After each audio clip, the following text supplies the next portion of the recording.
తోట నరసింహం అట్టహాసంగా తమ నామినేషన్ దాఖలు చేశారు. జగ్గంపేట గ్రామదేవత రావులమ్మ ఆలయంలో కుటుంబ సభ్యులతో కలిసి తోట నరసింహం ప్రత్యేక పూజలు చేశారు.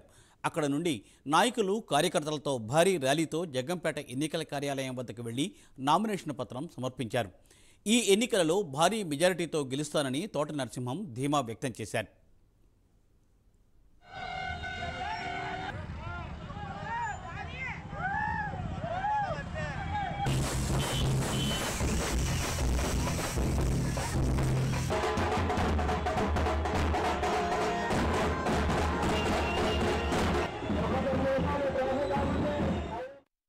ఈ నామినేషన్ రేపు గెలుపుకి నాందిగా నాకు అనిపిస్తూ ఉంది.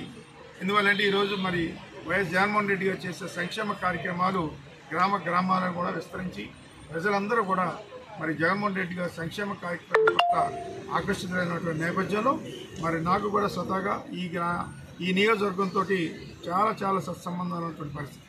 20 సంవత్సరాలుగా ఈ నియోజకవర్గ ప్రజలతో ముఖ్యంగా మా కార్యకర్తలైనటువంటి అందరితో కూడా నాయకులతో కానీ సత్సంబంధాలు కలిగి ఉండడం మూలంగా ప్రజలతో పాటుగా నా నాయకులు కార్యకర్తలు అందరూ కూడా నా యొక్క గెలుపు కోసం ఎప్పటి నుంచి కూడా కృషి చేస్తాం. గత 2 నెలలుగా కూడా మేము అవసరంతంగా పోరాటం చేస్తూ ఉన్నాం, తిరుగుతూ ఉన్నాం. జగన్మోహన్ రెడ్డి గారిని యొక్క సంక్షేమ కార్యక్రమాలకి ప్రజల్లోకి తీసుకెళ్లే విధంగా గట్టిగా గత